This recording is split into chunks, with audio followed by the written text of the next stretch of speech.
वर्ष बदलू दे, तुमचे नशीब चमकू दे, तुमच्या घरात आनंदाचा दिवा तेवत राहो, प्रत्येक स्वप्न सत्यात येऊ, हे नवीन वर्ष तुम्हाला आनंदाने जाओ। सर्वांना नवीन वर्षाच्या हार्दिक शुभेच्छा।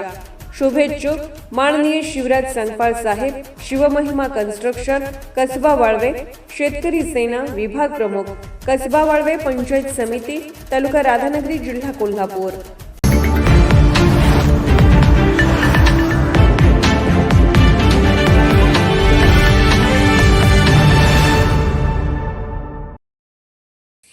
बसवादी शरण हिंदूच होते। महात्मा बसवेश्वर हिंदू दार्शनिक होते। मात्र अशा महापुरुषाला काही लोक नास्तिक ठरवण्यासाठी प्रयत्नशील आहेत। याला स्वामीजींनी कडाडून विरोध केला। त्याबाबत जाहीर शास्त्रार्थ करण्यास सिद्ध असल्याचे आव्हान सिद्धगिरी मठ कणेरी कोल्हापूरचे मठाधिपती पूज्य श्री काडसिद्धेश्वर स्वामीजींनी बबलेश्वर विजयपुरा येथील जाहीर विराट बसवादी शरण हिंदू संमेलनात दिला।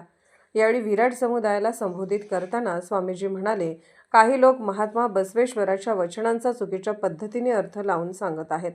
बसवादी जे संत आहेत ते सर्वही हिंदूच होते। त्यांनी प्रत्येकाने आपल्या वचनांच्या शेवटी म्हणजेच ते अंकित नाम म्हटले जाते, त्यामध्ये त्यांनी त्यांचे कुलदैवत ग्रामदैवत यांचा उल्लेख केलेला आहे। त्या सर्व देवता हिंदूंच्या आराध्य आहेत, त्यावरून ते हिंदूच होते हे दर्शित होते। काही जण महात्मा बसवेश्वराच्या काही वचनांचा उल्लेख करत बसवेश्वर हे मंदिर, मूर्तीपूजा, वेद, उपनिषद विरोधक होते असे चुकीचा समज तयार करत आहेत। तर महात्मा बसवेश्वरांनी रचलेल्या अनेक वचनांमध्ये हिंदू धर्मातील देवतांची स्तुती व समर्थन केलेले आहे। तसेच त्यांच्या अनेक वचनांमध्ये त्यांच्या मतांच्या पुष्ट्यर्थ वेद व उपनिषद यातील वाक्यांचे दाखले दिलेले आहेत। हे हिंदू धर्म विरोधी लोक सांगत नाहीत। जसे प्रत्येक घराला खिडकी दरवाजा असतात, त्यातून धूळ आत येत असते, अशा वेळी घर नेहमी स्वच्छ ठेवणे हे आपले कर्तव्य असते।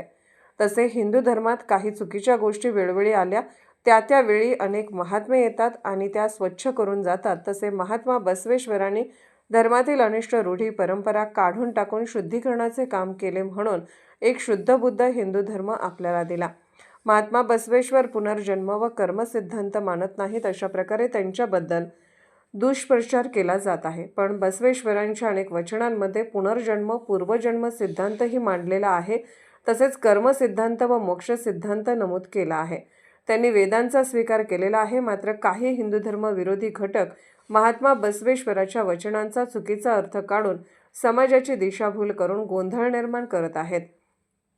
वीरशैव व लिंगायत असा भेद करूनही काही लोक लिंगायत समाजात फूट पाडण्याचा प्रयत्न करत आहेत आणि हिंदू धर्मात ही फूट पडण्याचे षडयंत्र करत आहेत। आम्ही अगोदर हिंदू आहोत, मग आम्ही वीरशैव लिंगायत आहोत असे स्वामीजींनी ठणकावून सांगितले।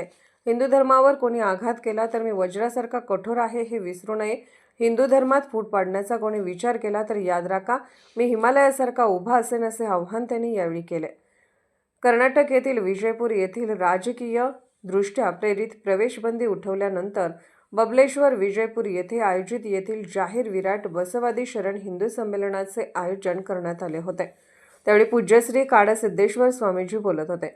यावेळी कर्नाटकातील बसव परंपरेचे अनेक संत, महात्मे, मठाधिपती मोठ्या संख्येने उपस्थित होते। यावेळी हजारो महिला पुरुषांच्या उपस्थितीत बबलेश्वर येथील मुख्य चौक ते कार्यक्रम स्थळ अशी मोठी मिरवणूक काढून स्वामीजींचे स्वागत करण्यात आले। यात हजारो कलशधारी महिलांचा सहभाग लक्षणीय होता। अनेक ठिकाणी या मिरवणुकीवर व स्वामीजींच्यावर जेसेबेतून फुलांचा वर्षाव करण्यात आला। भर उन्हातही हजारो लोक या कार्यक्रमस्थळी उपस्थित होते। वीरशैव लिंगायत एकच आहेत, वेगळे नाहीत, ते हिंदूच आहेत। जर काही मूठभर लोकांना नवीन लिंगायत धर्म निर्माण करायचा असेल तर त्यांनी हिंदू लिंगायत विचारांवर आधारित जुने मठ सोडून द्यावेत व नवीन मठ बांधावेत। भगवे वस्त्र सोडून नवे कपडे शोधावीत। सनातन आगम शास्त्रातून आलेले लिंग, भस्म, रुद्राक्ष आणि हिंदू धर्माचा भाग असलेल्या मंत्रजपाचा त्याग करून नवीन काहीतरी शोधावे, अन्यथा ही धर्मविरोधी बाष्कळ बडबड थांबवावी असा इशारा स्वतंत्र लिंगायत धर्म समर्थकांना स्वामीजींनी यावेळी दिला। तसेच हा धर्मविरोध थांबवला नाही तर असे विराट बसवादी हिंदू धर्म संमेलन देशभरात आयोजित करणार असल्याचे पूज्यश्री काडसिद्धेश्वर स्वामीजींनी सांगितले।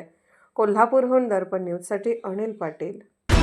निर्भीड बेधडक बातमीसाठी दर्पण न्यूज चॅनलला लाईक करा, शेअर करा, सबस्क्राईब करा। रांजणे दर्पण न्यूज.